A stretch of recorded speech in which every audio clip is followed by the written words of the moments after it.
दोस्तों, जिस रशिया से आज तक भारत ने खूब दबाकर हथियार खरीदे हैं, आज उसी रशिया के एक फाइटर जेट को भारत ने अपने MRF डील से बाहर का रास्ता दिखा दिया है। दरअसल इस वक्त टू फ्रंट वॉर के खतरे को देखते हुए हमारी वायुसेना को कम से कम 200 से 250 फाइटर जेट की सख्त जरूरत है। इसीलिए ही अब हमारी वायुसेना ये चाहती है कि जल्द से जल्द MRF डील को साइन कर लिया जाए। MRF डील के तहत हम 114 की संख्या में विदेशी फाइटर जेट खरीदने वाले हैं और इस डील को लेकर इसी साल के अंत में RFP यानी कि रिक्वेस्ट फॉर प्रपोजल भी जारी कर दिया जाएगा।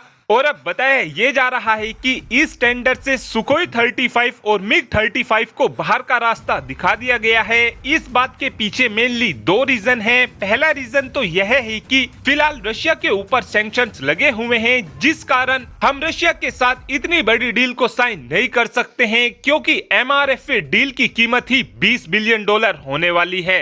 और दूसरा कारण यह है कि हमारी वायुसेना इसलिए भी इन फाइटर जेट को नहीं खरीदना चाहती है क्योंकि हमारे पास पहले से ही 272 की संख्या में सुखोई 30 MKI फाइटर जेट मौजूद हैं और हमारी वायुसेना का कहना है कि हम इस कैटेगरी के और अधिक फाइटर जेट नहीं खरीद सकते हैं। इस टेंडर में फिलहाल हमारी वायुसेना को 3 फाइटर जेट पसंद आए हैं, जिसमें पहले फाइटर जेट का नाम रफाल है, दूसरे फाइटर जेट का नाम ग्रिपिन ई है और तीसरे फाइटर जेट का नाम F-15EX है। अब तक इस टेंडर में रफाल फाइटर जेट के जीतने के चांसेस बहुत ज्यादा हो रहे थे, लेकिन अब ग्रिपिन ई फाइटर जेट को बनाने वाली कंपनी यानी कि सॉप ग्रुप की तरफ से भारत को ये ऑफर दिया गया है कि यदि भारत हमारे से ग्रिपिन ई फाइटर जेट की डील को साइन करता है तो हम भारत को अपने फाइटर जेट की 100% टेक्नोलॉजी देंगे और हम भारत को एक रफाल की कीमत में अपने 2 ग्रिपिन ई फाइटर जेट देंगे। साथ में इन फाइटर जेट की असेंबली लाइन को भी हम भारत के अंदर ही लगाएंगे।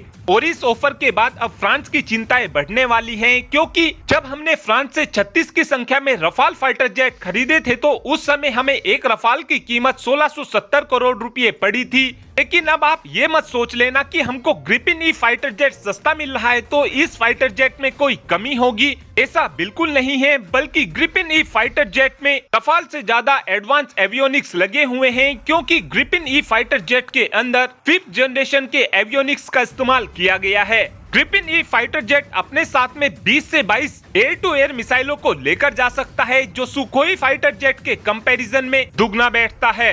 रफाल फाइटर जेट के कंपैरिजन में देखा जाए तो ग्रिपिन ई फाइटर जेट केवल स्कैल्प मिसाइल को नहीं दाग सकता है, बाकी वो सभी मिसाइलों को ग्रिपिन ई फाइटर जेट दाग सकता है जिनको रफाल फाइटर जेट दागता है। परसों तक आपको इन तीनों ही फाइटर जेट का डिटेल कंपैरिजन मिल जाएगा और अब आप ही कमेंट कर बता सकते हैं कि हमें इन तीनों ही फाइटर जेट में से कौन से फाइटर जेट को लेना चाहिए। इस बात का आंसर आप कमेंट बॉक्स में दे सकते हैं। Thanks for watching this video. Have a good day.